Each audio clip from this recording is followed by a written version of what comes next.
Hey everyone, this is Chad from Mancrafting. Today I'm back in the powder coating booth and we're going to take a look at a new product from liquidpowderconcepts.com called the Tribo Static Volt. It's a little different than the other type of guns I've used, so stay with me as we check this out.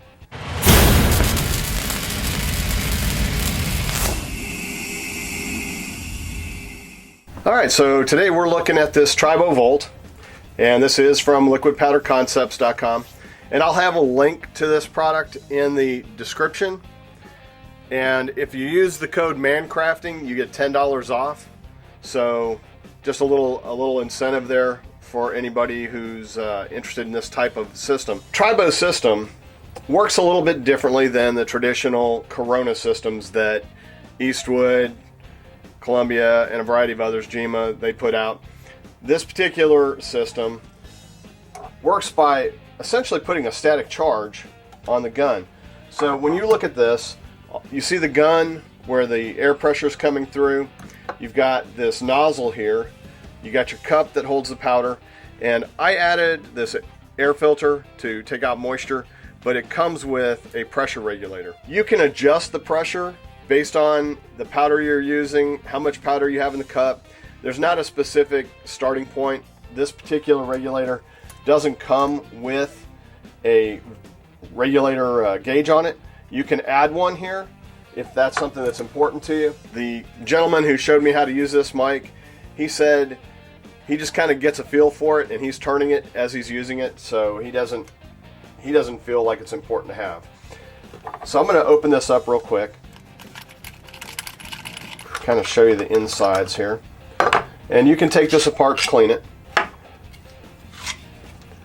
If you look here, this is where you get the static charge. The powder is flowing across what I believe is Teflon, I'm not positive, but the powder is flowing across this wavy material and putting a static charge on it. And one of the benefits of that is it's supposed to eliminate issues with second coats. It's supposed to eliminate issues with hard to reach areas where you might have uneven coverage. And those are a lot of times issues with your standard Corona type guns. I'm going to explain this the best that I understand it. When you have a normal Corona gun, which would be like an Eastwood gun, Harbor Freight, some of the higher end guns like Jima, the electrode is putting a negative charge on the powder as it leaves the gun, and it's attracted to the cup or the part because that part has no charge, and the ground is allowing you to dissipate any negative charge that's building up on the part. On the Tribo gun, it's just the opposite. As the powder travels across the Teflon surface, it's building up a static charge or a positive charge on the powder molecule, and that allows it to stick to the part, and as that positive charge builds, the ground is supposed to dissipate that charge away to allow more powder to build. For whatever reason, that is a little bit easier for the powder to adhere to the part. Now that does have some limitations, so I will go into that next. So what you're going to notice in this chart is that Corona guns are going to work pretty well with pretty much any type of powder, and that's going to be the higher end guns. The hobby guns, you're going to get mixed bag with that. When you're talking about a Tribo gun, there are certain types of powders that work better. The epoxy, the hybrid, the urethane, polyester, you're going to get really good results. I haven't noticed with any of the powders that I've tried any problems using the Tribo gun, but most of the powders that I have on hand happen to be urethane based. Whenever you purchase powders, if you're buying them directly from Liquid Powder Concepts, you're going to be very happy because they've all been tested and are going to be Tribo friendly. So why use a Tribo gun? Well, first, you can eliminate Faraday cage effects, back ionization is virtually eliminated, fisheye, and you can also spray powder blends like flakes and glow and pearl without any worry because of the fluidization ability of this gun. You'll get a nice even coat every time, and you can do multiple coats, which could be a challenge with other guns in this price range. Okay, so here you have your typical Eastwood dual phase gun. This gun is putting a charge on it right here, and you have a 110 going into a converter, and I believe it comes out as a DC current, which makes it low voltage. And that way when you touch this, you're not getting some dramatic shock, but it does shock you, or it will pop you if you do hit that. But that's the difference.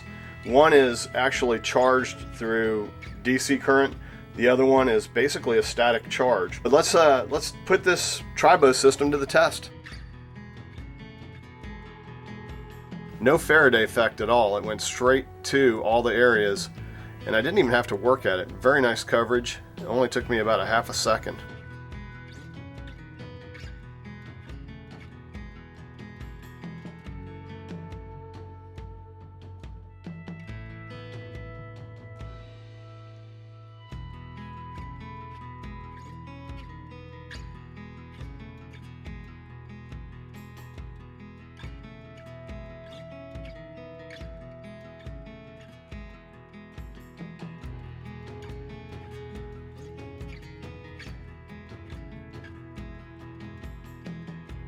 Okay, so now I've done the white. I put it in for 3 minutes. I let it cool, so right now it's at about 90 something degrees. It's very cool to the touch.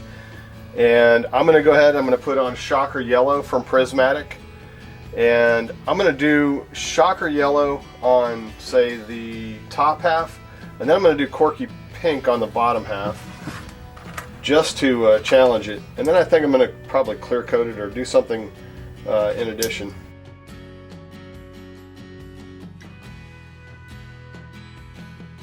Okay, I'm going to put it back in the oven for 3 minutes.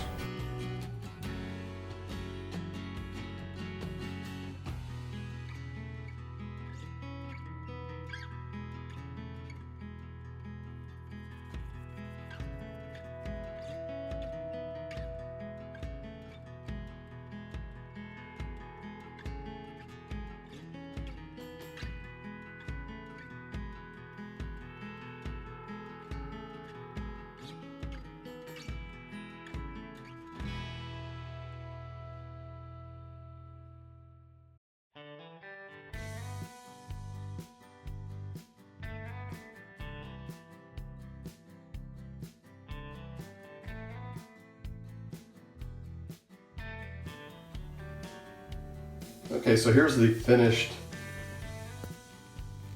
test panel. And I use these because they're cheap, but I wanted to show you something. Well, here you go, glow in the dark. What do you think of that? So we have the polar white, we have the yellow and Shocker Pink faded together, and then a clear coat of Globy over the top. I think it turned out pretty nice, and I had no issues with any areas. Thanks for watching. I hope you find this helpful. Have a great day.